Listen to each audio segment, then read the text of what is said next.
Nous avons encore le temps de chanter ensemble si Dieu le permet. Nous bénissons le Seigneur pour ce moment. Nous disons encore merci parce qu'il nous a permis d'être présents en ce lieu, d'être dans sa maison. Lui qui nous appelle selon sa grâce. Nous disons merci pour la vie de chacun d'entre nous qui sommes ici.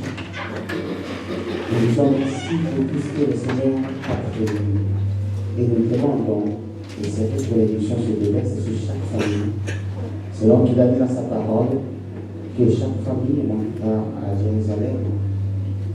Pendant le fête d'éternel, que c'est toutes les familles qui ne vont pas monter la pluie ne tombera pas sur la terre. Nous demandons que la pluie de bénédiction demeure sur chacun de nous. Père, je te dis merci car tu es celui qui fortifie tes enfants.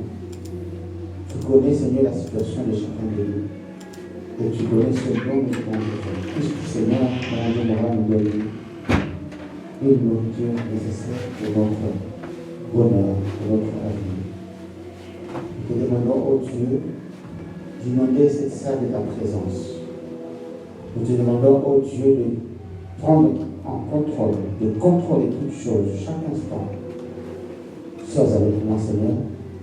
Moi qui suis le monde avec tes enfants, tu m'as permis, Seigneur, de me retrouver encore devant tes petites filles pour leur parler de ta part. Puisses-tu, Seigneur, venir quand même et me conduire. Je ne sais quoi dire à cause de ma faiblesse, mais j'ai besoin de ta grâce. Toi qui connais le cœur, visite-nous et donne-nous une nourriture pour nos âmes. Que ce moment soit pour ta gloire, au nom de Jésus-Christ. Amen. Alléluia. Amen. Bien-aimés, nous ne sommes pas de nous retrouver ce matin pour la parole de Dieu. Je ne sais pas quoi vous dire, parce que le Seigneur lui, c'est ce dont vous avez besoin. J'ai plusieurs passages. Je ne sais pas par où commencer, mais faisons comme on ouvre le livre, commençons par le début. Allons dans le livre de Genèse, chapitre 49, et nous allons lire juste le premier verset, et peut-être le deuxième. Genèse 49, verset premier. Deuxièmement, la parole déclare ceci. Jacob appela ses fils et dit, assemblez-vous et je vous annoncerai ce qui vous arrivera dans la suite des temps.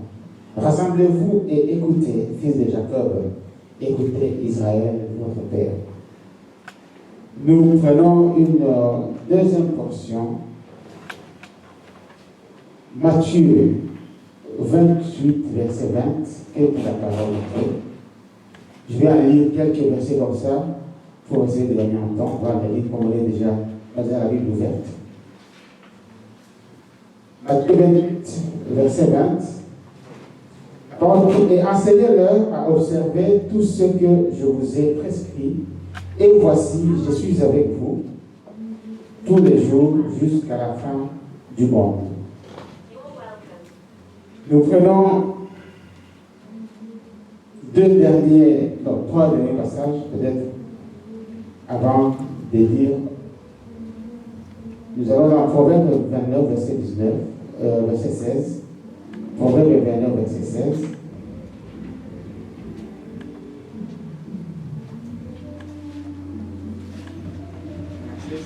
Comme vous voulez, verset 16 dit,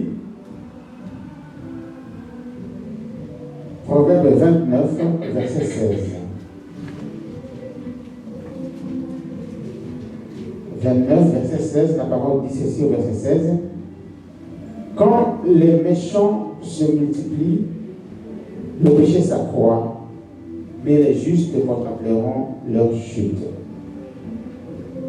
Maintenant, nous allons prendre le dernier passage de ce matin. Nous allons retourner dans le Nouveau Testament. Et nous allons aller dans le livre de 2 Timothée.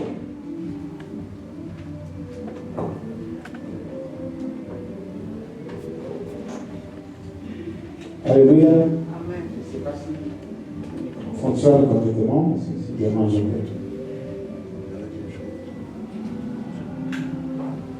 Amen. Alors, nous allons prendre le livre de 2 Timothée, chapitre 3. Nous allons lire le verset 1er au 5e. Et puis nous allons sauter, nous allons aller au verset 14. 2 Timothée, chapitre 3, verset 1er au 5e. Et puis nous allons sauter pour aller dans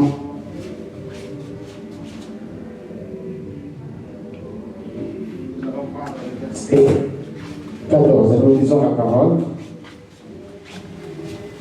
Sache que dans les derniers jours, il y aura des temps difficiles. Car les hommes seront égoïstes, amis de l'argent, fanfarons, hautains, blasphémateurs, merci,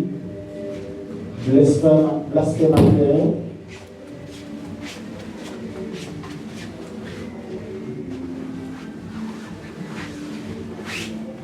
rebelles à leurs parents, ingrats, irréligieux, insensibles, déloyaux, calomniateurs, intempérants, cruels, ennemis des gens de bien, traîtres, emportés, enflés d'orgueil, aimant le plaisir plus que Dieu.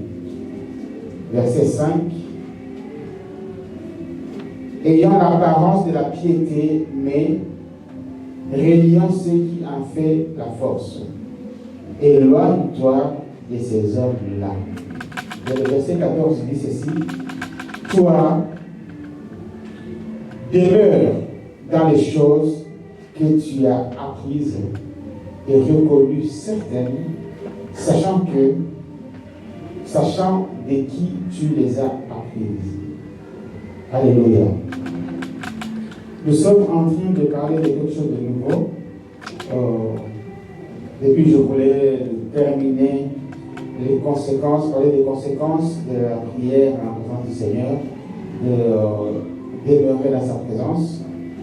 Mais tard, le Seigneur m'a convaincu de parler de quelque chose. Alléluia. On a parlé en semaine, peut-être que Dieu est là, mercredi, on va clôturer cela. Mais aujourd'hui, nous allons parler du chrétien de ce temps, avec ce temps difficile. Et nous voyons bien que nous avons commencé par Genèse, où Jacob, en tant que patriarche, a la vision, le premier verset, pour dire à ses enfants, je vais vous dire ce qui arrivera dans la suite. Je vais vous informer qu'il y a quelque chose qui, peut-être vous ne voyez pas maintenant, mais dans la suite du temps. Il a parlé des Shiloh qui devaient venir et bien d'autres choses, et de chacun de ses enfants dans ce chapitre-là. Nous savons bien que Dieu nous a aimés, mais il dit qu'il ne fait rien sans avoir dit ou prévenu ses prophètes, ses ennemis. Et les temps qui sont là aujourd'hui, les temps que nous sommes en train de voir, tout paraît peut-être rose pour certains, mais tout n'est pas rose. Les difficultés sont là. Aujourd'hui, on est en train de nous parler des difficultés pour le gaz, l'électricité, le chauffage, alors que l'hiver arrive. Et personne ne sait de quoi ce sera fait demain. Mais la parole, quand on regarde dans son ensemble, elle est claire. Que les choses ne vont pas aller en s'améliorant pour nous. Et si on nous le dit d'avance, quand on dit à quelqu'un, il y a un trou devant toi, c'est pour que tu évites de tomber dedans. Alléluia. Et nous qui sommes appelés à parler, qui ont la grâce de pouvoir parler, nous avons un sérieux problème. Parce que nous savons déjà d'avance que la Bible dit que non seulement le jugement commencera dans la maison de Dieu, mais il dit aussi ceux qui enseignent seront les premiers à être jugés. Et quand nous devons nous mettre devant pour enseigner, nous devons comprendre que ce que nous disons doit venir du Seigneur et c'est une très grande responsabilité que nous devons. Que le Seigneur nous aide à accomplir cela selon sa volonté. Donc, nous, pour illustrer ce que nous sommes en train de dire, nous avons lu 2 Timothée. Et ici, il nous dit que nous sommes et nous allons vers des temps difficiles. Cette portion que nous venons de lire dans l'Épître de Paul, c'est un père spirituel qui écrit à son fils. Pour entrer dans cette affaire, dans cette histoire, pour lire, nous voyons bien qu'il écrit à son fils. Et nous voyons bien que Paul, en tant que père spirituel, avait une relation particulière avec Timothée. Il dit à Timothée, sache, il ne dit pas, je crois que, j'espère, je suppose, il dit avec certitude et fermeté, et il dit, je ne veux pas te laisser dans l'ignorance de ce qui va arriver. Voilà pourquoi nous avons lu Genèse 1er, le patriarche Jacob appelle ses enfants en disant, assemblez-vous afin que je vous dise ce qui va arriver dans les jours à venir, afin que vous sachiez à quoi vous attendre. Dieu parle à Abraham, quand Abraham se disait, voici, tu me laisses partir sans enfant. Il lui dit, fais-moi une offrande. Il a pris les génisses, il prend les tourterelles, les oiseaux, il a coupé les animaux, sauf les oiseaux en 2. Il est resté là en attendant un signe de Dieu. Et après, un sommeil est tombé sur lui. Il a vu Dieu venir sceller, comme c'était le temps avant pour pouvoir sceller l'alliance. On coupait les animaux en 2, on passait devant, et là il a vu le feu venir d'en haut, passer entre les animaux qu'il avait préparés. Et Dieu va lui parler maintenant en lui disant, sache que tes enfants que tu vois ici, que tu ne vois pas encore, mais qui vont venir, tu auras non seulement une progéniture, mais cette progéniture-là va vivre des moments difficiles. Ils vont être ils seront emmenés en esclavage pendant 400 ans dans un pays où ils seront assujettis. Mais j'exercerai mes jugements sur ces pays-là pour les sortir. Sache qu'il y a des choses qui vont se passer. Je t'ai dit, tu n'as pas encore vu d'enfant, mais sache que quelque chose arrivera et voici ce qui attend tes enfants. Tu ne l'as pas même encore eu, il n'y a pas encore de grossesse, il n'y a pas encore de semblant, mais sache que ce que j'ai dit, c'est certain et j'ai déjà préparé l'avenir. Dieu ne laisse pas ses enfants sans savoir. Et ici, en tant que père spirituel, il dit, sache qu'il y aura des temps difficiles.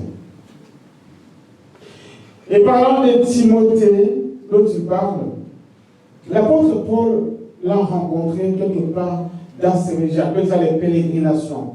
Actes chapitre 16, à partir du verset 1er, verset 1er et 2, il dit, il était en mission. Il passe à Derbe et puis à Lystre, annonçant la bonne nouvelle, et là, il tombe sur une famille dont le père était grec et la mère était juive et le fils était Timothée. Et là, la parole déclare que tout le monde avait un bon témoignage de Timothée et lui voulait déjà le prendre avec lui. Alors, à cause des Juifs qui étaient là, il s'est dit, je ne veux pas créer des scandales. Il l'a circoncis pour l'amener avec. Alléluia. Donc, cet homme, Timothée, le lieu où il était, on avait un bon témoignage de lui. Et nous voulons servir le Seigneur. Est-ce que nous avons des bons témoignages autour de nous pour que nous puissions avancer? Quel est le témoignage que les autres, les amis, les connaissances et autres peuvent faire de vous ou donner de vous? Nous sommes tous appelés à servir Dieu et nous devons veiller à notre propre témoignage. Alléluia. Amen.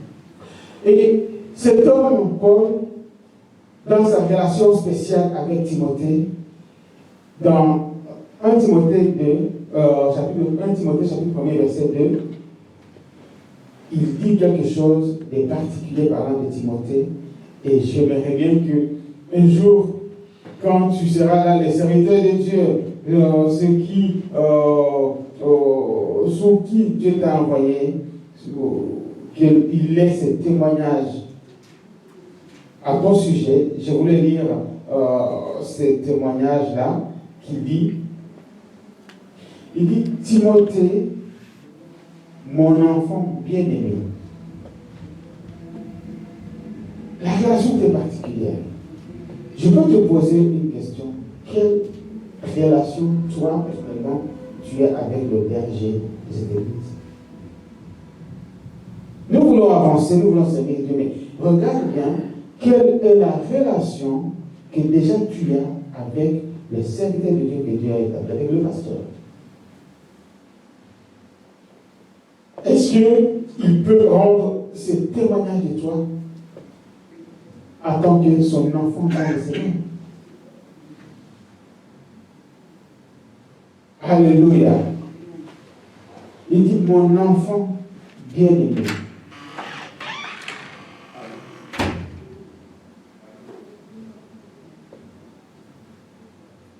Paul, il dit que cet homme est son enfant. Et dans 1 Corinthiens, chapitre 14, verset 4, verset 17, il dit une chose, parlant toujours de Timothée, parce qu'il va l'envoyer quelque part. Verset 17, il dit, pour cela, je vous ai envoyé Timothée, qui est mon enfant bien-aimé et fidèle dans le Seigneur. Il rajoute à un autre niveau à son témoignage. Il dit, pour cela, je vous ai envoyé Timothée, qui est mon enfant bien-aimé et fidèle dans le Seigneur. Il vous rappellera quelles sont mes voies en Christ, quelle est la manière dont j'enseigne partout, dans toutes les églises. C'est comme si le pasteur pouvait venir ici, il prend, mes enfants sont bien aimés, tous, je vous aime bien, je peux prendre le frère Patrick, je dis, j'envoie Patrick. Il y a une église peut-être qui est à Mons, je dis, je vous envoie Patrick, il va vous apporter mon message. Même si je ne lui ai rien dit en particulier, s'il vous parle, il a le droit de vous parler de ma part. Certainement dans le physique, nous avons vécu peut-être ces relations avec nos parents. Moi, je peux témoigner avec mon père physique, où je me souviens, un jour, je lui ai dit, papa, il n'était pas avec nous, on m'a posé un problème. Bon, j'ai des grands frères, des petits frères, comme ça, mais c'est ça, je vais quand même informer qu'il y a un problème. Je suis parti voir mon père, je dis, papa, écoute, voici le problème qui est là, et voici, il va me dire, si j'ai de l'argent, tu sais où c'est. Si j'ai une maison, tu connais, tu sais où sont les documents. Si j'ai un lopin de tête, tu connais. Si j'ai même un ami, tu le connais, fais comme si je n'étais pas là. Je vous assure, je n'avais pas compris ces choses. J'étais rentré, j'étais quand même assez troublé, je n'étais pas content. Je m'attendais à ce qu'il me donne une réponse, une solution toute faite. Mais il m'a abandonné comme ça, il me dit, si j'ai des sous, tu sais, certes, j'avais la possibilité d'aller aux salles, de faire ce que je pouvais toucher, j'avais la possibilité. J'étais peut-être le seul à ce moment-là, mais quand tu me dis, fais comme si je n'étais pas là, je me souviens de quelques jours, quelques temps après le mariage d'un grand frère, je lui ai reproché de m'avoir dit ça un jour. Je dis, attends, vous savez, quand on est jeune, quand on ne comprend pas ces choses, je me disais, papa, quand tu ne seras pas là, qu'est-ce que je vais regretter? Si que pendant que tu es là, je suis obligé de faire comme si tu n'es pas là. Honnêtement, comprenez que quand on est focus sur certaines choses, on ne comprend pas. Mais après, j'ai compris qu'il y avait quand même une relation si particulière parce qu'il n'a pas donné cette opportunité à chaque frère et soeur, à tout le monde. Et ici, il dit, je vous envoie mon fils bien-aimé, il vous dira, il va parler dans la parole. Je pouvais aller trouver son ami, je dis, voilà, il y a un problème, comme ça. Et lui, il mettait sa signature. Et c'est arrivé à plusieurs reprises. Il n'a pas fait une fois, à plusieurs reprises. Je pouvais aller dans la ferme et lui dire, ok, voilà, papa, je viens vous dire, ce qui me demandait de le faire, le rapport. J'ai donné l'ordre qu'on abatte les 2 bœufs, j'ai fait comme ça. Ok. C'est bon, je ne comprends pas, mais c'est comme ça. Mais moi, je comprends que je devais quand même faire attention à cette relation-là. Et cette épître de Timothée que nous venons de lire, traçons-le dans son contexte. Paul, il est passé à Derbe, à Lystre. Dans Actes des Apôtres, chapitre 16, 1, 2, on le voit bien. Il le prend avec, il a voyagé avec, il était sous ses ailes. Et puis, il va commencer maintenant, il était maintenant en prison. Alléluia. Paul se retrouve en prison. Les commentateurs pensent que c'est à ce moment-là qu'il commence à envoyer. Il ne sait plus aller. Il est lui-même prisonnier de Christ dans les chaînes. Il était à Césarée de Philippe en prison. Et là, il envoie des lettres. Excusez-moi. Et nous pensons que c'est pendant ce temps-là qu'il a écrit, plusieurs lecteurs pensent, il écrit aux Éphésiens, aux Philippiens, aux Colossiens, et même la lettre qu'il a envoyée à Philémon. Et j'aime bien souvent cette lettre de Philémon, parce qu'il parle de Philémon, dis-moi, l'autre personne, et je parle, je me dis que ce soit la parole de chacun de nous, il dit autrefois inutile, mais aujourd'hui utile pour le service. Si hier tu étais inutile pour le Seigneur, hier tu ne faisais rien, mais j'aime bien que tu te dises aujourd'hui, je voudrais être utile dans l'église locale où je sers. J'aimerais participer à la vie de l'église. Les temps vont être difficiles, certes, mais j'aimerais bien que chacun de nous se dise, je veux me rendre utile pour l'œuvre de mon Dieu. On peut se poser la question, en quoi suis-je utile en tant que jeune? En quoi suis-je utile en tant qu'enfant? En quoi suis-je utile en tant que maman? En quoi suis-je utile en tant que papa? En quoi suis-je utile à l'église? Chaque personne devrait être utile. Bien aimé, si vous regardez bien, quand il a écrit le deuxième épître que nous venons de lire, vous savez, le premier épître, Paul avait de l'espoir, de l'espérance. Il va lui dire, je m'attends à vous être rendu. Il était là à Derbe de Philippe, il savait, il avait l'espoir d'être libéré un jour et de retourner aux affaires de Dieu. Mais quand il écrit maintenant le deuxième épître à Philémon, à Timothée, c'était pendant le temps qu'il était finalement à Rome, transféré à Rome. Et à Rome, il a eu un temps de liberté provisoire.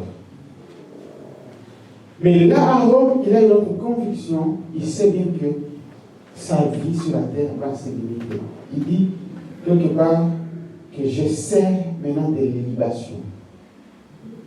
Ma vie, j'ai consommé les dernières gouttes. Alléluia.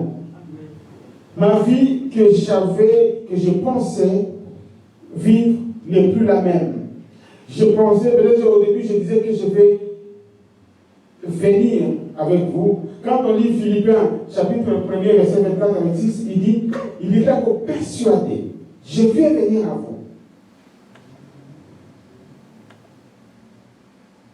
Philémon, chapitre, on peut nous projeter, il y a que chapitre, verset 22.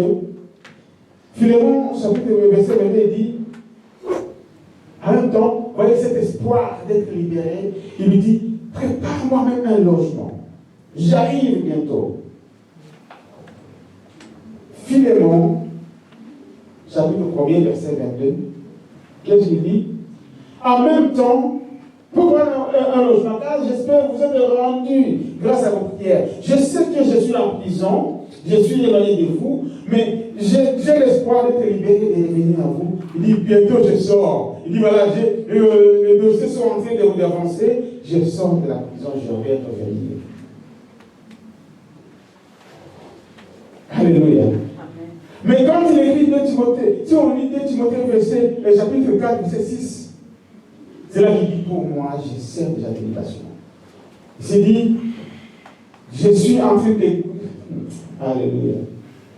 Il dit, car pour moi, je sers déjà de libération et le moment de mon départ approche. Il dit, ma mort arrive.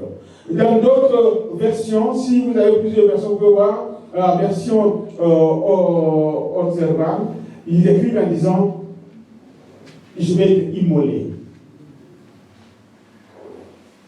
Il parle déjà de sa mort, il sait qu'il va être, il va dire, je veux être immolé. Et le temps de mon départ approche.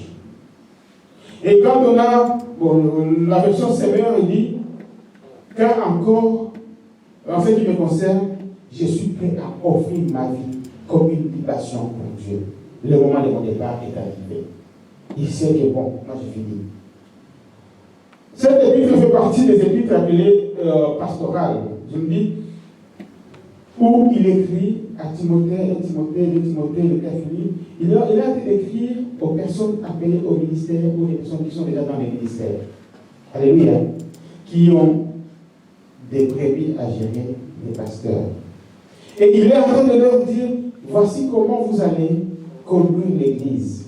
Moi, je ne serai peut-être plus là, mais conduisez l'Église de cette façon-là.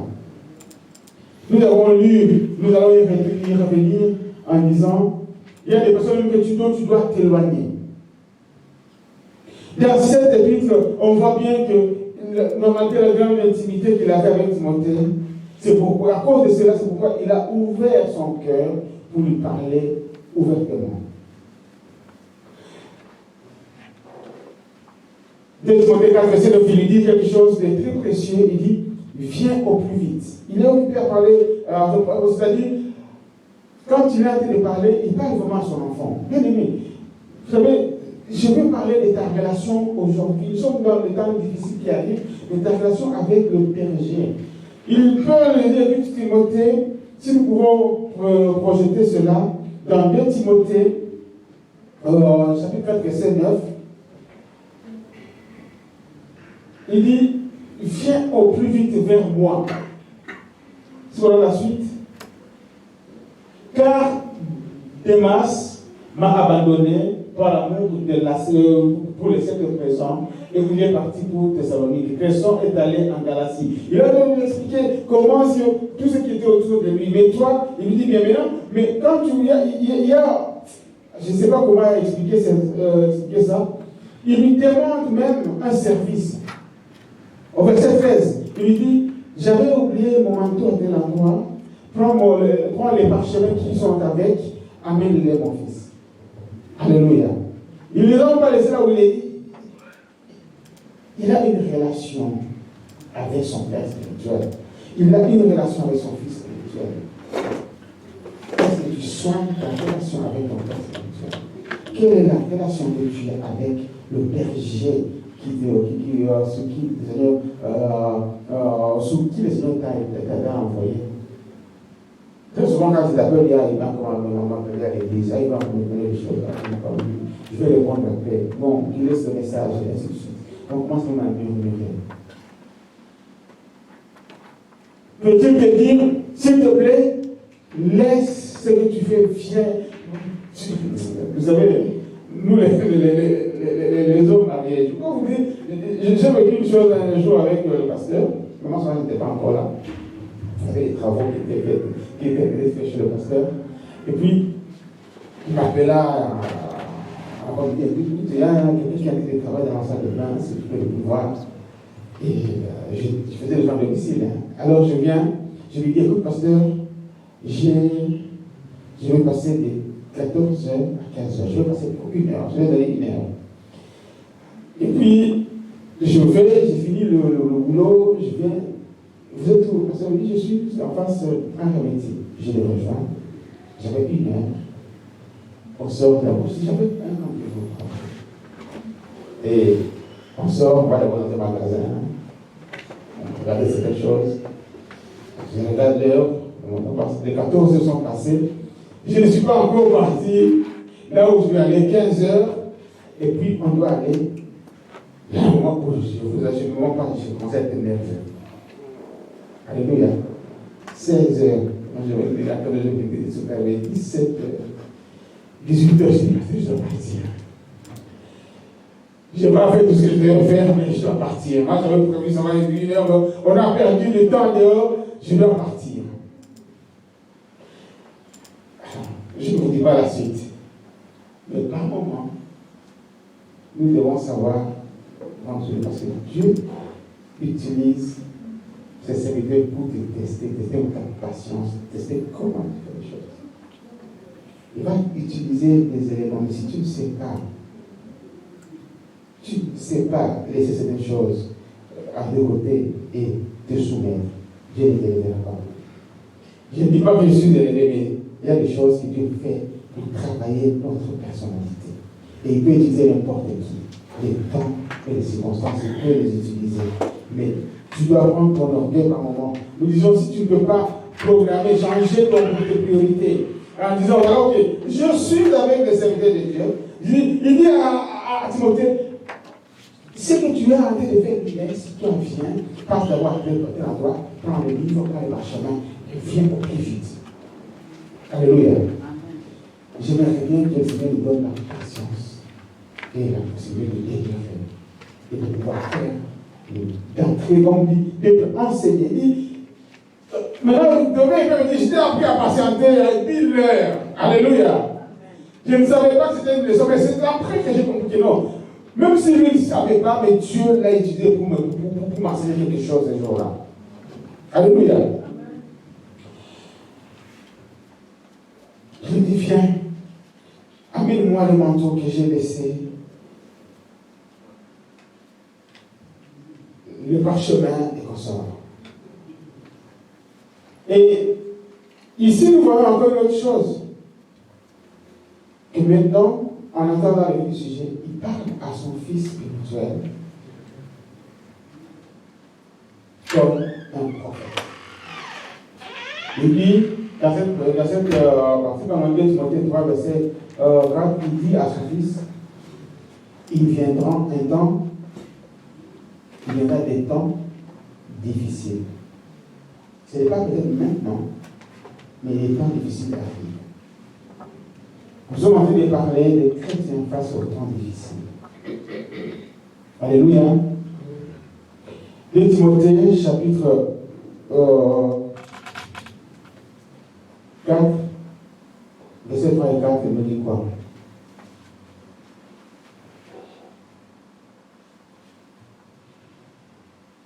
Car il viendra un temps où, il commence d'abord en disant,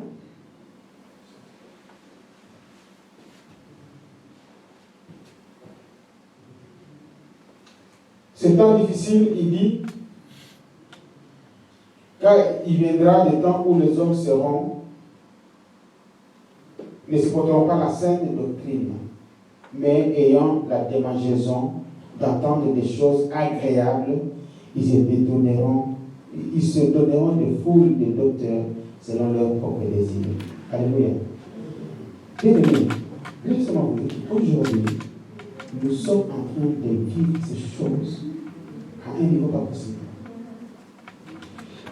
Nous cherchons une église pour voir nous prophétiser. Dieu va faire. Tu seras millionnaire. Et là, on dit, amen. Dieu reçoit la foule en yes. Tu vas te marier. Alléluia. Tu seras millionnaire. Hosanna. Je reçois. Tu ne seras plus jamais pauvre. Je reçois. Tu seras ainsi. Mais, bien aimé, tu vas voyager. Oui, tu auras une maison. Oui, tu seras. Toutes ces choses sont bonnes. Mais penses-tu que Dieu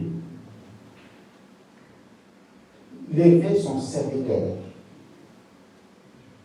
pour aller lui dire, va juste annoncer qu'ils vont gagner un match, qu'ils vont, comme d'autres choses, je prophétise, bon, ton enfant sera à Manchester, il va aller jouer au football, il sera un grand footballeur.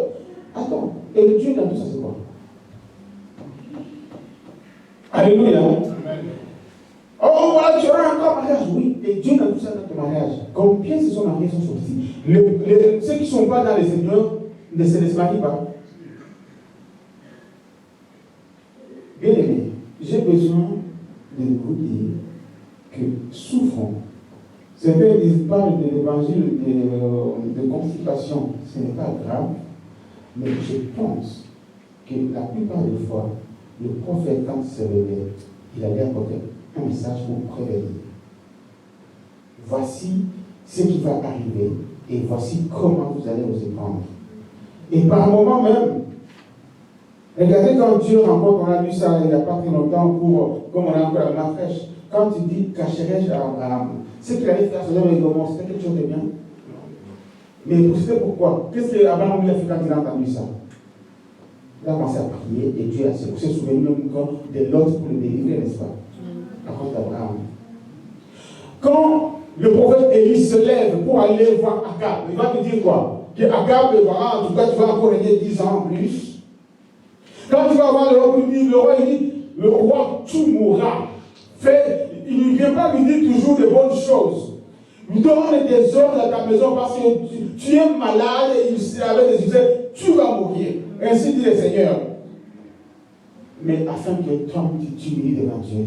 Et quand le roi a compris, il s'est tourné la Bible, il s'est tourné vers lui là, déversé d'abondant l'âme, et il a prié en disant, Seigneur, souviens-toi, rappelle-toi que j'ai soustrait, j'ai anéanti le haut lieu de Baal, et ainsi de suite.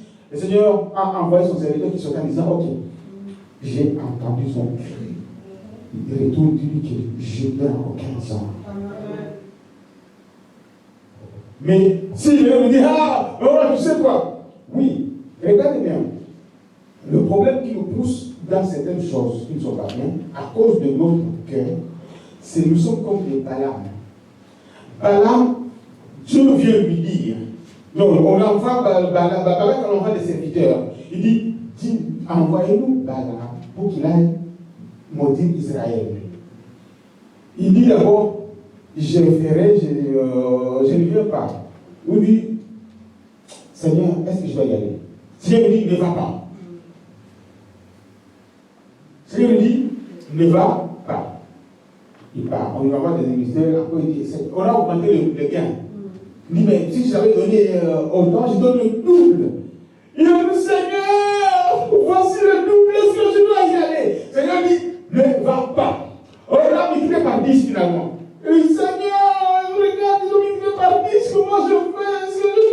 Pour finir, je lui dis, comme ton cœur est attaché à ces choses, va. Comme ton cœur est attaché à ces choses, va. Et on croit que le Seigneur a permis d'y partir. Moi, je suis un peu détenu. C'est-à-dire, non, pourquoi tu insistes? Le Seigneur t'a déjà dit, ça ne sera pas comme ça. Tu insistes, pourquoi? Parce que tu passes aucun. Et ça nous arrive tout souvent. Seigneur, je veux.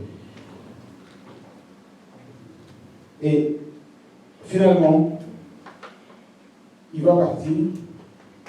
C'est pour ça qu'il a trouvé sur son chemin l'ange de l'Éternel avec une épée flamboyante. Lui, il ne voyait pas, mais là, néanmoins, l'a vu. Alléluia. Amen. Peut-être que toi, tu ne vois pas, que Dieu met à côté quelqu'un qui a l'œil ouvert, qui peut voir les dangers qui te guettent pour te dire. Au moment où là, même il a dit, mais ça fait 3 fois que tu me frappes. Ne vois-tu pas l'ange qui est là avec une épée flamboyante? Je t'ai toujours servi. Comment tu ne comprends pas qu'aujourd'hui il y a un problème? Parce que tu comprends comment t'as-tu? Et c'est là que la Bible déclare que comme les indications sont tombées de ses yeux, il a vu l'ange. L'ange lui dit, c'est ton âme qui t'a sauvé. Si tu as marché, je t'ai tué. Mais est-ce que Dieu va te dire, vas-y pour te tuer sur le chemin? C'est l'orgueil, c'est l'envie et le sort. Et nous allons retourner sur ces choses tout de suite. Ici, Paul parle de notre époque bien-aimée, mais il parle avec précision.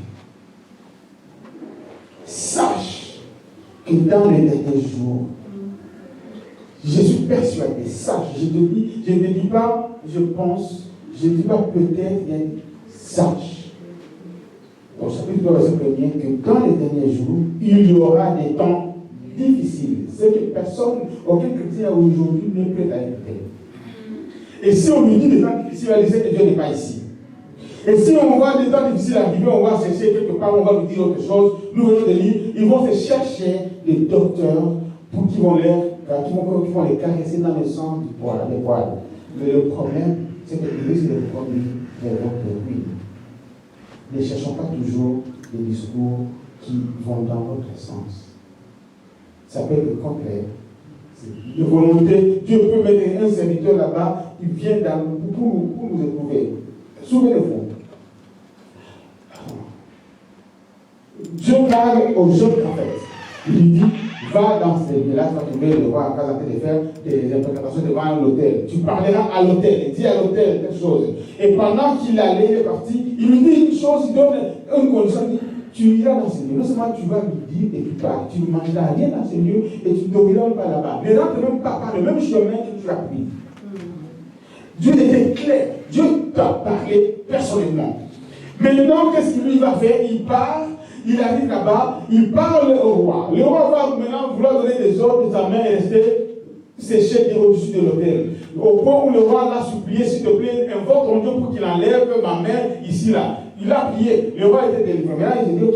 Le roi l'invite, on dit, non, le Seigneur m'a dit. Il y avait quelqu'un qui était là, qui a entendu ce qu'il disait dans la conversation. Il a couru, il est parti dire au vieux prophète qui est dans le coin, en disant, il y a un homme de Dieu qui est venu enseigner. Voici ce qu'il a dit au roi, voici ce qui s'était passé. Et il est parti par tel chemin. Qu'est-ce qu'il a fait? L'autre, il part son âme, il a pris la main du gaucher, il a mis tout sur le chemin où il partait, pour lui dire, il s'est répondu en disant, moi aussi je suis prophète. Moi aussi je suis de Dieu, mais Dieu m'a dit, moi aussi, que de venir chez moi, tu vas venir, tu veux bien manger. Et qu'on sort, est-ce que je vais dire ça? Et lui, j'ai dit, comme c'est un serviteur de Dieu, je vais quand même. Il est parti là manger. Il a fait, qu'est-ce qui est arrivé? Il est mort. Dieu peut te parler. Mais toi, tu veux toujours qu'on vienne te dire, non. Il y a quelqu'un d'extérieur qui te dit, non, sors de là, viens ici et on sort. Moi, je peux vous dire, je peux vous assurer. Moi, je sais pourquoi Dieu m'a appelé, même enseigné ici. Je suis venu, j'ai déjà témoigné comment je suis venu. Et je connais des secrets de Dieu qui m'ont parlé en me disant, Richard, pars de là-bas, pour telle raison, regarde, pas une seule personne. Tout le monde dit, va, commence à mettre l'église chez toi à là-bas. J'ai dit,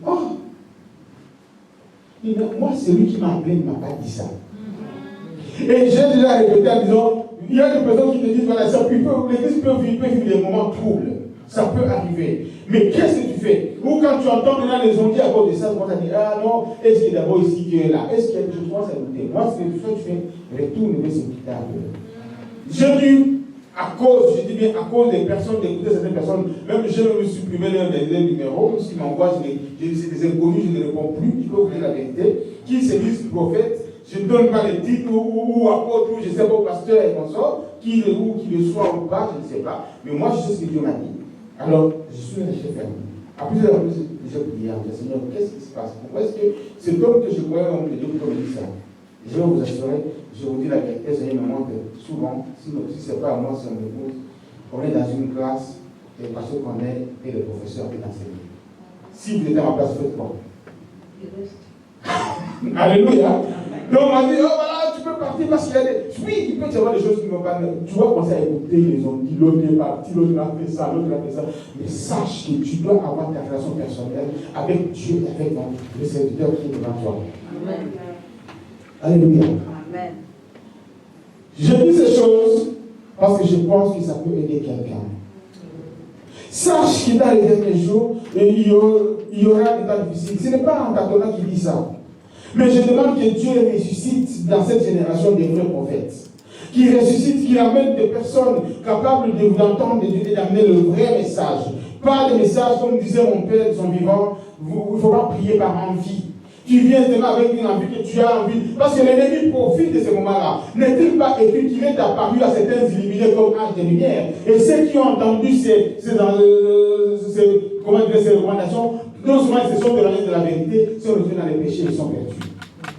Pourquoi? Parce qu'il y a tellement l'envie, je veux. On est là en train de. La Bible dit, au verset 3, on va voir sur la Bible 3, qu'est-ce qui va se passer avec ces hommes-là pendant ces temps de la fin?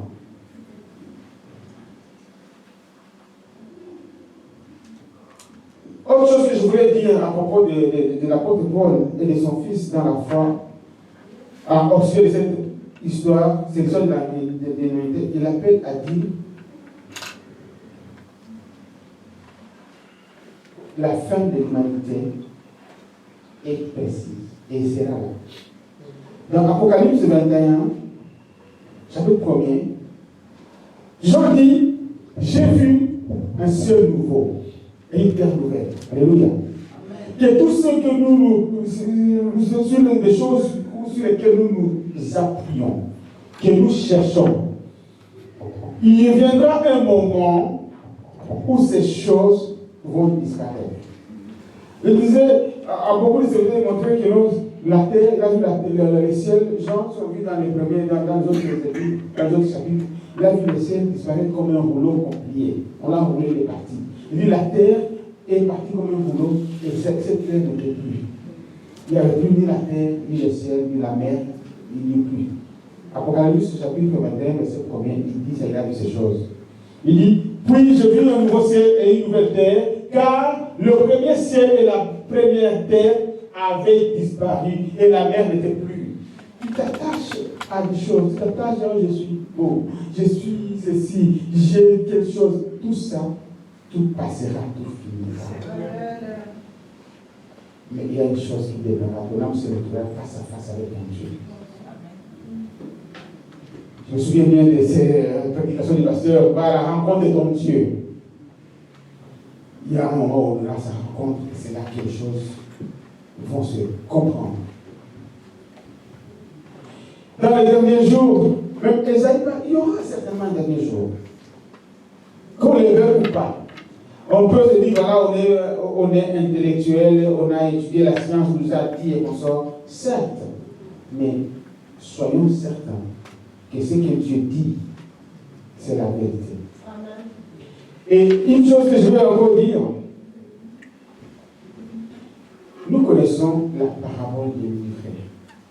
Il nous dit une chose, il y aura un moment où il va séparer le blé qui va amasser dans son grenier et la paille qui va brûler au feu. Et nous sommes tenus de choisir de quel côté nous sommes appelés à être. Il dit, vous savez, dans cette époque, je me souviens bien, il y a une période où je parlais de mon neveu, Enoch, pour ne pas le citer. Et c'est encore un gamin, il est moins sage, il dort à 6 ans. Les gamins, les enseignants disaient, maman se plaignait, il parlait avec les enseignants disant que non, on se rend compte que le gamin est trop égoïste. Et on dit, c'est comme ça qu'il faut être. Voilà les enseignants. C'est comme ça qu'il faut être. Parce que cet enfant, heureusement, Dieu l'a changé, il est devenu autre chose. Mais, comme dit, il faut déjà voir certaines choses dans la maison pour pouvoir les traiter. Et les enfants disaient, non, les enseignants disaient, c'est comme ça, c'est bien. C'est l'homme qui va aller loin parce qu'il sait ses priorités, il se connaît, il se cherche d'abord. Il faut l'encourager dans ça. Ah bon? Comment est-ce qu'on peut encourager un enfant dans l'église parce qu'il se connaît ses priorités, il se connaît lui. D'abord, il est concentré sur lui parce que la société fonctionne comme ça. Le siècle présent nous présente des choses que l'égoïsme, le nature, les fanfaronniers, ainsi de suite. Ces choses-là, nous savons qu'ils passeront et ça nous éloigne de Dieu. Cette génération passera. Mais quand il parle dans Matthieu 24, on est de Matthieu 24, nous connaissons bien, on a beaucoup prêché là-dessus, les signes des temps. Alléluia. Quand Jésus, je me souviens, on avait mis un chant en Swahili à l'époque, on chantait comme ça. Rataye suwani koketi, mulimani mamizeituni, kana funzi wakamandea, wakamuriza, naloni daligani. Quand Jésus est assis dans la montagne des Oliviers, ses disciples sont venus vers lui et lui demandaient, Seigneur, quels sont les signes des temps de la fin? Et qu'on ne vous trompe pas, il y aura telle chose, telle chose, telle chose, telle chose. Matthieu 24 nous parle de ça, de ces signes des temps que les disciples ont demandé. Et au 24 même, au verset 24, au verset 14 plutôt, Jésus commence à parler du signe de la fin. Et avec le chapitre, parce qu'il a dit une chose en disant que la parole de Dieu doit être prêchée partout. Alléluia. Nous ne sommes plus à l'époque où nous devons demander le visa traversé pour qu'on entende notre prédication.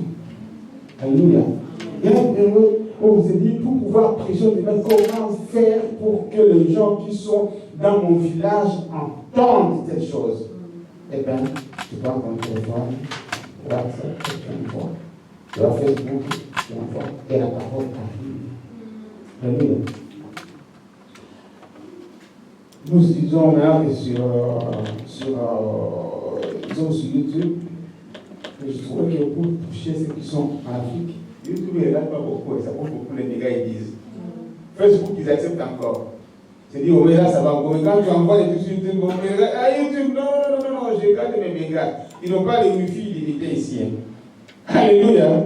Alors, ça devient plus cher d'écouter des messages comme ça. Donc, nous devons nous arranger sur ces réseaux afin que nos messages atteignent le bout de la terre. Alléluia.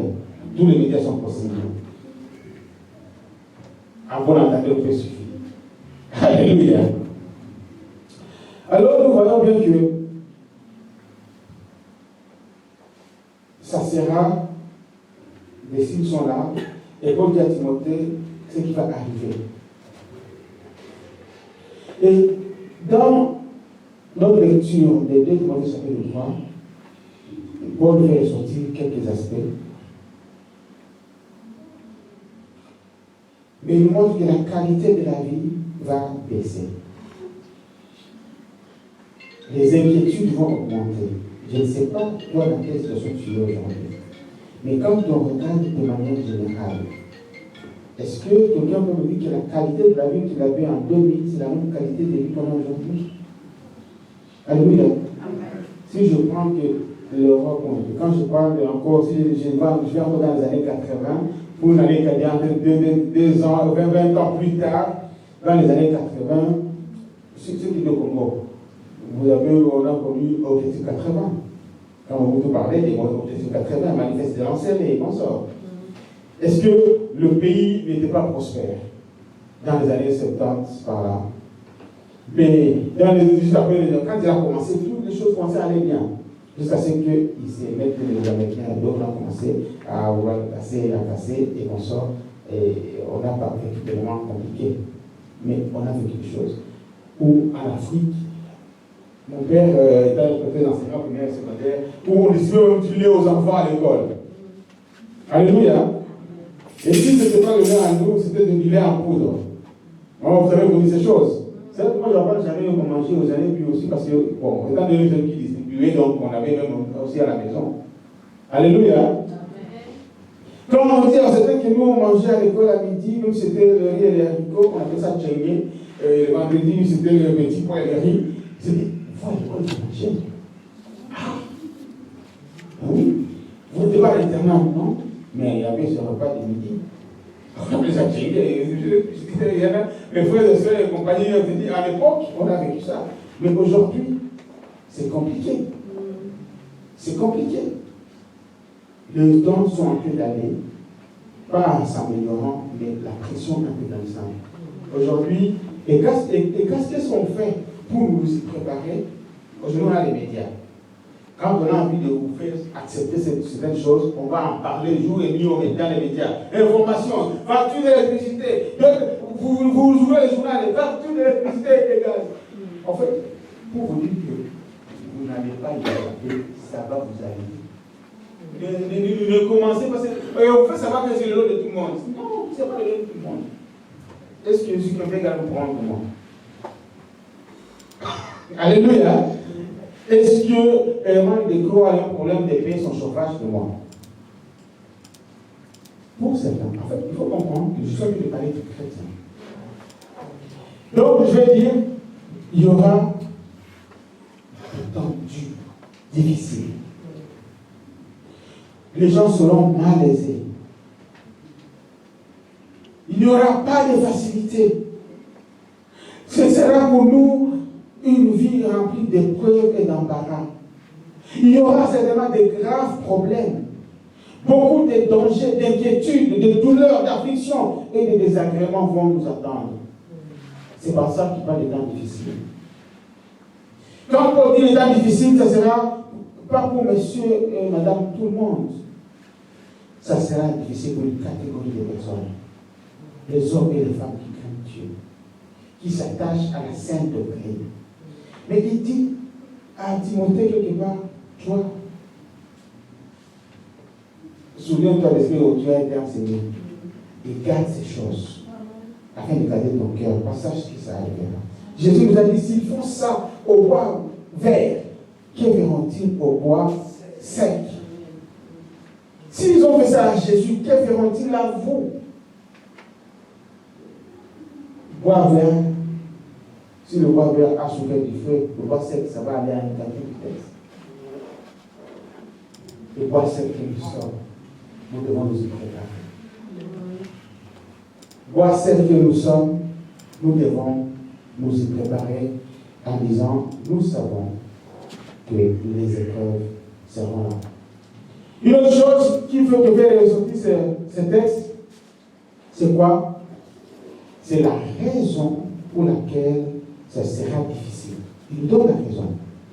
Il montre que les temps ne seront pas difficiles parce que le temps va être difficile. Les temps ne sont pas difficiles parce qu'une personne a décidé, mais la présence d'un groupe de gens qui mènent une qualité de vie auprès de nous vont pousser les temps difficiles. Même à l'église, si nous avons des personnes qui ont ce genre de vie, ça va nous amener des temps difficiles. Ces gens, et la dernière chose qu'il dit, ces gens vont partir en grandissant. Leur nombre va grandir tellement. Je vais vous donner un exemple. Les homosexuels, on en parlait il y a 20 ans. Et avant on en parlait. Aujourd'hui, en Europe, et la loi vous a dit que vous devez les accepter, ose de regarder des travailleurs. Tu auras des problèmes. N'est-il pas dit que l'iniquité s'accroîtra? Pour ne dire que ça. Et bien d'autres choses. Je disais à mon épouse, nous, quand on a grandi, on n'a pas été au courant d'autant de sorcellerie. Je ne sais pas moi si j'ai vécu. Moi, je suis avec mes frères et sœurs. On a grandi seulement pour protéger ou préserver beaucoup de choses, peut-être, qu'on n'était pas au courant. La seule fois que j'ai entendu parler des gens de sorcellerie, je peux parler autour de moi, quand quelqu'un vous dit, mon père, vous êtes, la nuit, vous êtes sur une île, ou vous êtes sur un point de feu. Donc, on ne peut pas vous atteindre. Ah bon? C'était quoi? Bon, mais ils étaient capables de ne pas nous laisser expliciter ces choses, afin de ne pas nous effrayer. Peut-être qu'on était trop immatures pour comprendre ces choses. Et aujourd'hui, vous ouvrez les médias, j'étais au service du diable, et voici ce qu'on faisait. Vous ouvrez. Vous savez, j'ai parlé récemment avec quelqu'un, je ne peux pas transférer ce témoignage-là, ça prend beaucoup de gigas déjà. Quelqu'un que j'ai eu au téléphone qui me parlait de sa vie, j'étais là, je dis waouh! Il y a eu autant de choses dans la vie d'une petite fille comme ça.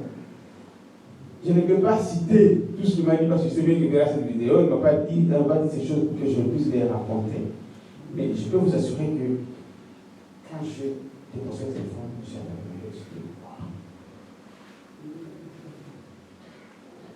les enfants chez les marabouts, les parents, les grands-parents, les sœurs, les tantes, toute une vie de bougie. Dieu t'a sorti de là, j'ai payé le Seigneur pour sa vie. Mais quand j'ai regardé dans les milieux, j'ai dit, tu vas prospérer comment?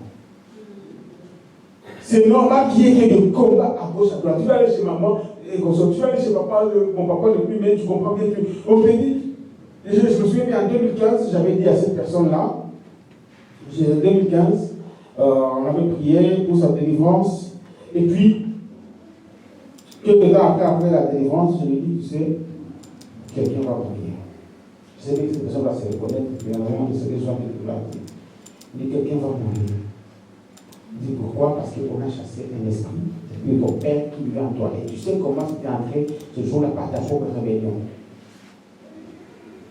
Et quelques temps après, son père a eu un cancer fulgurant et il est décédé. Il n'y a plus de Dieu comme il est dans toi. Il va mourir parce qu'il n'a plus de repères. S'il ne trouve pas une âme qui va habiter finalement, les jours sont déjà comptés. Et il est décédé. Et Dieu l'a tous les enfants, c'est pour quelqu'un.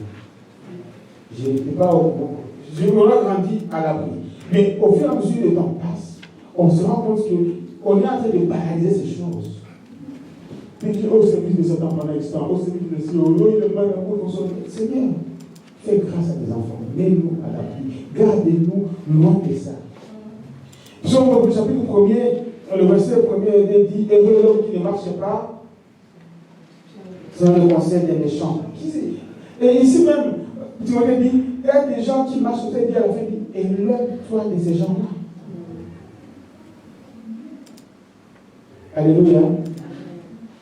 Donc ces gens vont aller en se multipliant, en grandissant, des personnes qui mènent une certaine qualité de vie qui n'est pas conforme à la saine doctrine.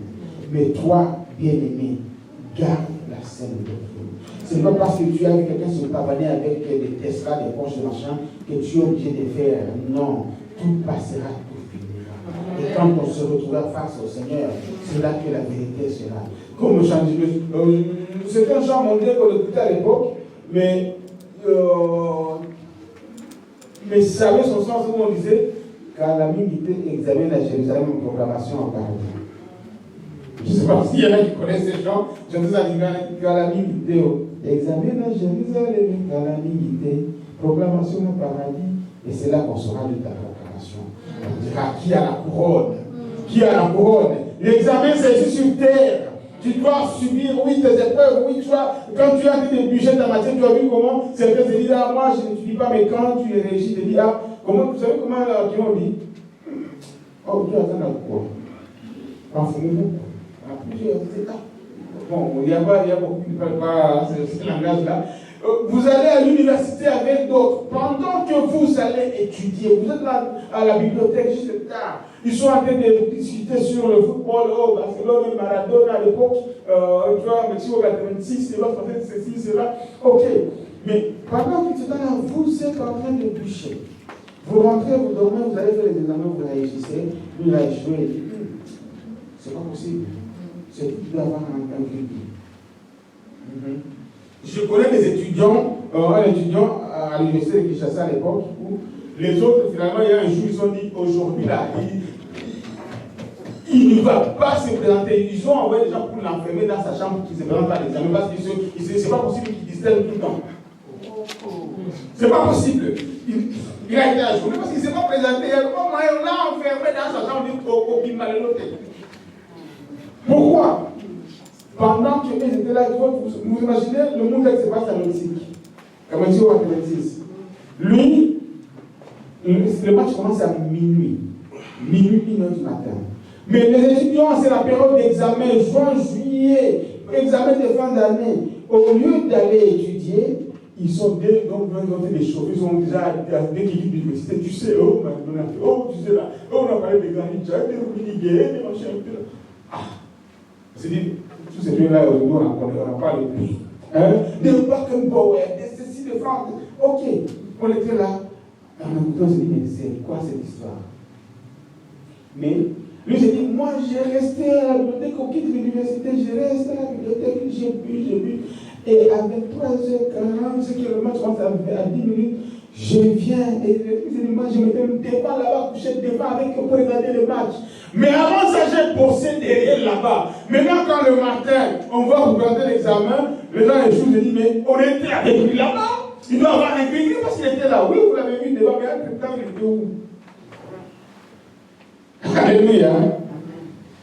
Nous avons besoin de savoir qu'il y aura des temps difficiles, mais Dieu ne récompense pas n'importe qui. Le jour de la proclamation, la couronne de justice ne sera pas de n'importe qui. La couronne de paix ne sera pas. Il dira, voilà, le jour-là, il te dira, viens mon enfant, viens maintenant te reposer. Tu as été affligé, oui, mais affligé comment? Est-ce que tu as été affligé comme celui-là qui n'a pas accepté aucune affliction est parti dans ce qu'on appelle le en solo cas. Il est parti toucher à la sorcellerie, au maraboutisme, dans des loges, cherchant des promotions, j'ai rentré dans des groupes, je ne sais pas comment, pour chercher, je ne sais pas quoi, quelle réussite. Et puis finalement, on s'est dit, demain on va vouloir avoir la même couronne.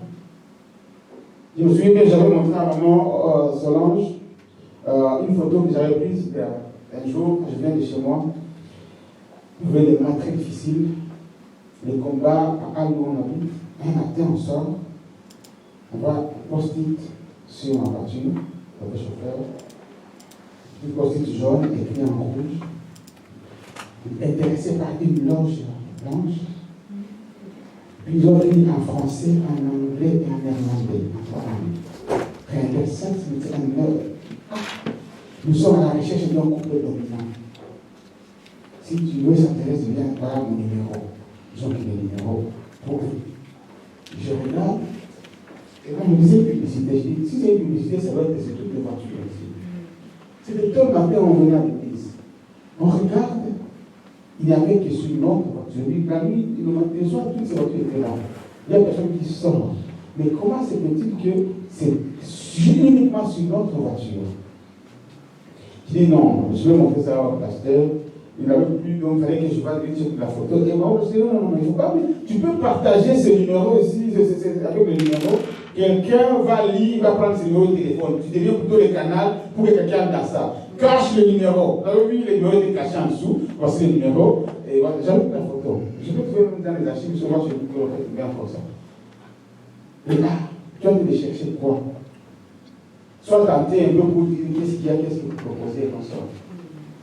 Mais, étant donné que j'ai refusé, tu sais, les combats que j'ai eu jusqu'aujourd'hui, je continue. Un jour, je sors de la maison, il y a un monsieur, un voisin, en bas, devant la porte, je me dis, mais pas jamais ici. Ah, je crois que vous avez arrêté de prier. Ah. Est-ce que j'ai déjà parlé de faire de la prière? Comment ça me dérange? Monsieur est derrière chez nous. Il vient un jour en disant, non, il faut arrêter les feux. Il suffit d'un prédit, ma maison sera brûlée. Arrêtez d'allumer les feux. Il y a quoi cette histoire?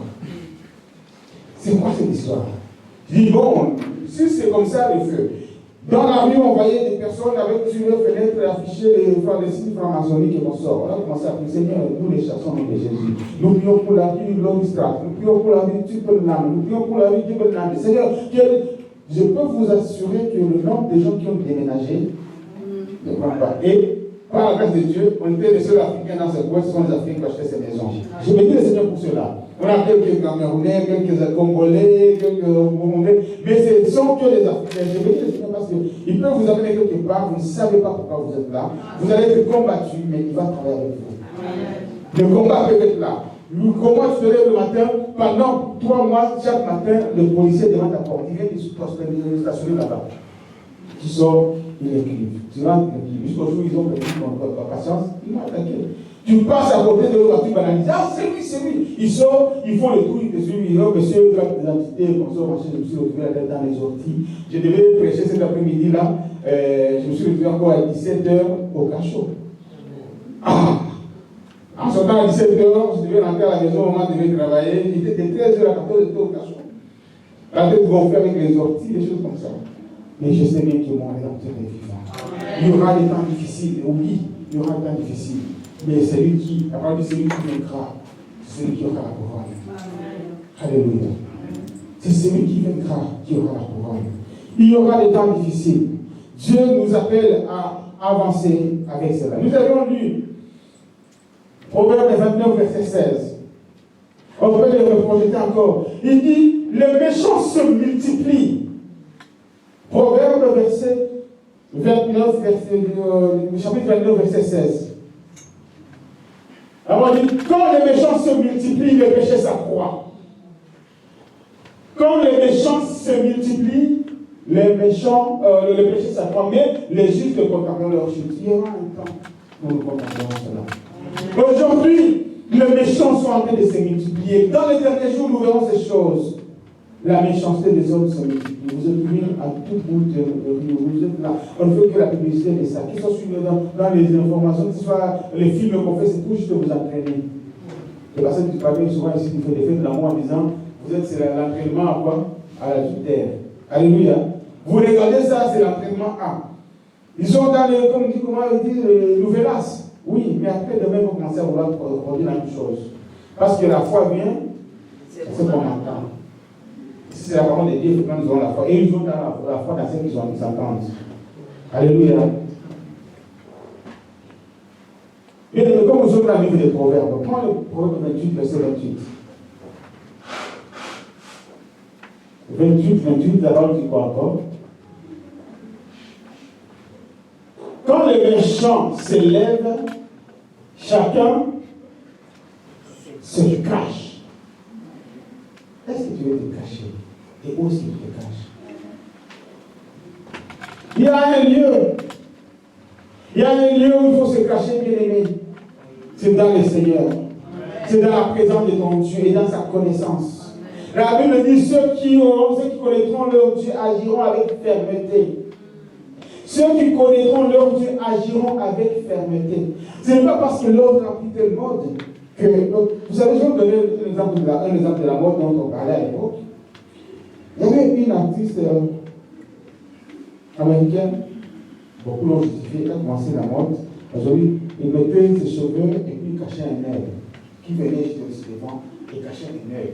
Et puis il trouvait comme les mamans, c'est quoi il faut souvent. Et après on disait, vous savez, elle est en train de parler de quoi? De sa loge chez les Illuminati où elles sont, pour vous parler, quand on parle de dollar avec un œil. Mais toutes les dames ont voulu se faire quand même. Alléluia. Il faut la publicité de quoi? On ne sait pas. Parce qu'on a vu dans les médias, ils ont prêché, et d'autres ont vu, ils ont entendu, ils ont fait. Pour ne citer que ça, il y a plusieurs exemples qu'on peut donner de modes qui sont inspirés par l'ennemi et les enfants de Dieu.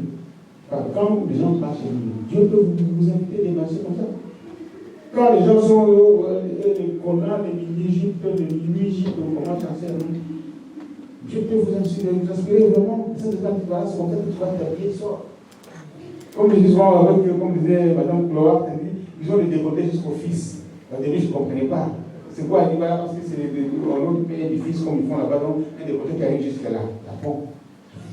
Alléluia. Et quand ils périssent, c'est là qu'elle est juste. Nous sommes en danse. Ils nous augmentent. Cachez-toi. Il faut se cacher dans le sang de la vie. Amen. Amen. Il dit les temps seront difficiles. Pour quelle raison? Première raison, nous pouvons voir ça, 2 Timothée chapitre 3, verset 2. Quand les gens seront égoïstes, j'ai parlé de mon éveil et autre, on disait voilà c'est bien, mais aujourd'hui, pourquoi vous imaginez l'égoïsme, même dans l'église, même dans les familles, même dans le couple, dans les foyers? L'égoïsme aujourd'hui, où personne ne pense au bien de l'autre. Là, d'abord, moi d'abord. Je dois d'abord être satisfait moi, le restant on s'en fout. Je me vois d'abord moi. Je dois d'abord, vous savez,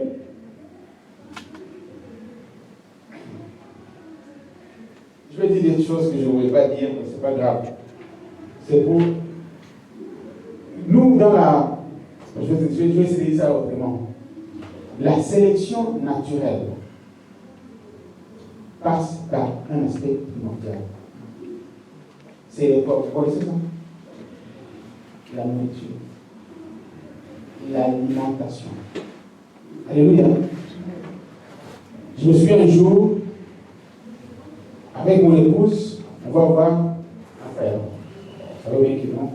On attendait rien, nous on était bénis. Il faut qu'on sache où on est parti chez ce frère. Le frère était là, son épouse était là. On a passé 40 minutes, on est parti. On n'a pas proposé un verre d'eau. Même pas, est-ce que je voulais voir quelque chose? Et quand on est parti, c'est le monsieur qui est gêné en disant, s'il vous plaît, nous avons quelque chose. On n'est pas venu chercher ça. Mais quand on est revenu quelques jours après, on s'est dit non, les gens qui sont dans les besoins, on est parti faire les courses. On a pris des sacs on s'est assuré comme qu'ils ont un congélateur. On avait la possibilité en ce moment-là. On a pris des sacs de riz, sacs de semoule, carton de consomme, carton de poulet. On a pris suffisamment de choses. On est parti les déposer. C'est une autre personne qui est secrétaire de Dieu Mons. Mais il était avec nous les jours qu'on changeait cet appui ici. Je ne vais pas citer son nom. Je ne savais pas dans quelle situation il vivait. Sa femme parlait plus avec ma petite soeur. Ils habitaient à Jette. Et je passe. Et ma soeur me dit, tu sais, ces messieurs-là, ils manquent à manger. C'est pas possible. Il y a 3 enfants, 3 femmes. Et c'est très compliqué. Et j'ai cherché, on disait, voilà, je devais aller chez lui. Bon, j'ai connu plutôt son père que lui. Son père était ami de mon oncle, alors j'étais plutôt de mon oncle qui écoutait son père. C'est après que j'ai su, d'ailleurs, c'est moi aussi, après que j'ai su, quand tu m'as donné, son père étant décédé, c'est là que j'ai su, mais je connaissais comment le papa plutôt. Et ce moment-là, on venait me donner, quelqu'un me donnait une machine à laver, sèche-linge, je console. Je lui dis, j'ai gardé, j'ai déjà, je voulais garder pour avoir la fille dit alors. Je suis parti, on a acheté à manger, comme on a fait avec l'autre frère, on est parti déposer. On arrive là, la femme commençait à pleurer. À pleurer, qu'est-ce qu'il y a? Sa femme s'appelait Sifra. Il me dit, Sifra, qu'est-ce qui se passe? Et je ne peux pas vous dire. Il dit, je suis chantre dans une église. Et par moments, on nous appelle pour aller chanter même ailleurs. Et quand on va chanter là-bas, par moment, on nous donne quelque chose. Je suis arrivé, ça fait, je n'ai même pas de pâtes pour les enfants, je n'ai rien à la maison. Il n'y avait rien, on se demande comment je vais faire, les enfants sont là. Il n'y avait rien. Le monsieur était encore aux études comme master. Je ne savais. Maintenant, pendant que j'étais le gouvernement me demander, maintenant, imaginez-vous qu'on économisait un peu les choses, il m'a même les pâtes, il n'y avait même pas une. Je ne savais pas comment. Maintenant, je vois quelqu'un qui débarque aujourd'hui avec autant de choses. Je sais que c'est la main de Dieu. Même avec le savon, les lave-linges et conso. Il dit, mais on ne savait pas laver les habits. On ne savait pas. Comment tu peux venir avec le linge? Oui, on m'avait donné, vous avez reçu gratuitement, donné aussi gratuitement. Puis moi, j'ai déjà ça, je viens de recevoir. On a pris, on est parti vers les pensées.